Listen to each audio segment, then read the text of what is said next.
Let me give you Russiagate in 90 seconds. Okay.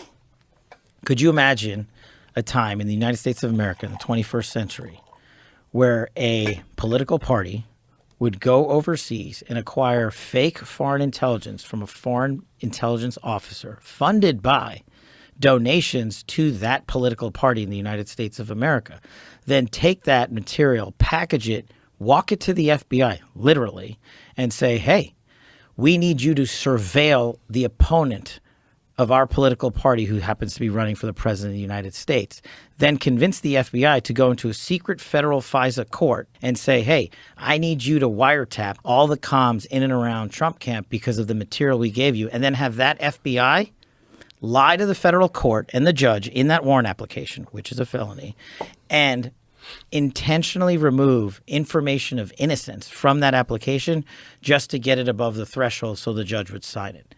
That's Russiagate. That's what they did. And you remember the years and years of reporting surrounding Russiagate. The FBI would never lie. They would never do that. The leadership there is above reproach. James Comey, Andy McCabe, Peter Strzok. The list goes on. We caught him red-handed. We caught him. You've seen the text messages. You've seen the documentation. You've seen the reports. The biggest political criminal scheme ever perpetrated by portions of the FBI leadership and other people in the intelligence community. In coordination with the media. That's the kicker. So what people don't know about Russiagate that weren't paying attention was that warrant that initially kicked off the FISA surveillance on the Trump campaign writ large was substantiated by FBI leaks to the media. Two of the articles cited in that warrant from, I think, Mother Jones and Yahoo News were leaks of information from the same leadership at the FBI, Peter Strzok, Andy McCabe, James Comey and company. And then they, in the application, would be like, hey, it's not just us saying that Trump's a Russian asset, right? Look at this article. And they included it in that application.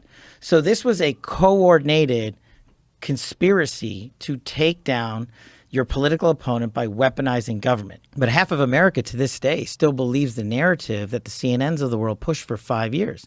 And some of them have come back and said, yeah, we got it wrong, but most haven't. And that's the disinformation seed that started it all. They kneecapped Trump from the beginning by participating in the Russiagate collusion conspiracy with the FBI.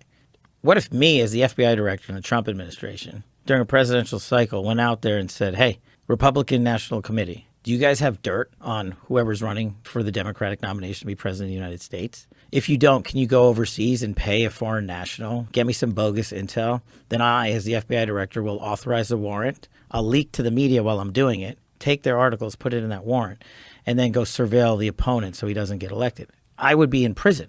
Think about this.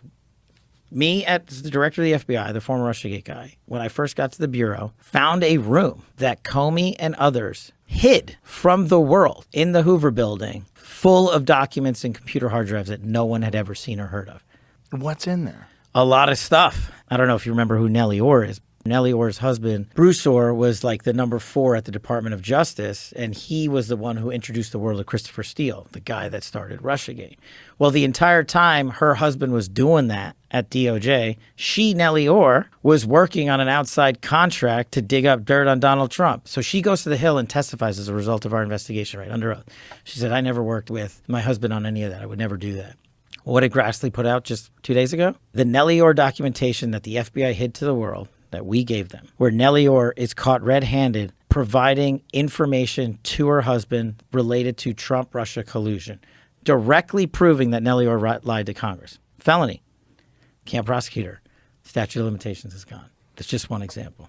Andy McCabe agreed to set in motion a plan with the Deputy Attorney General Rod Rosenstein at the time to have him wear a wire into the Oval Office to record President Trump. Those documents we found, we released them.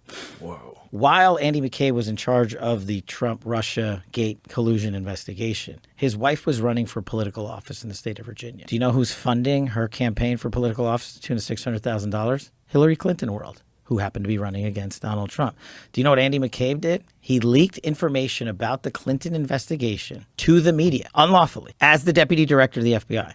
Got caught by us. then lied about it to federal authorities. And that's the reason Andy McCabe was dismissed. Do you know what the Biden administration did? They allowed him to retire out of the FBI with full benefits. He got rewarded. Do you know what he does now? He's on CNN. You know who's also on CNN? Peter Strzok, the head of the counterintelligence unit that had that affair with Lisa Page, who basically put out those text messages, who was running that investigation with Andy McCabe and said, Trump people smell in Walmart and we're never going to let him win. I have an insurance policy. That guy's on CNN. So they get rewarded for putting on this disinformation campaign, for this illegal activity, because the media will never correct the record. Remember, these guys got Pulitzers. New York Times, same thing. These guys got the biggest award in journalism. They were proven wrong. You know how I caught these guys? Because these guys were so arrogant, they would write everything down.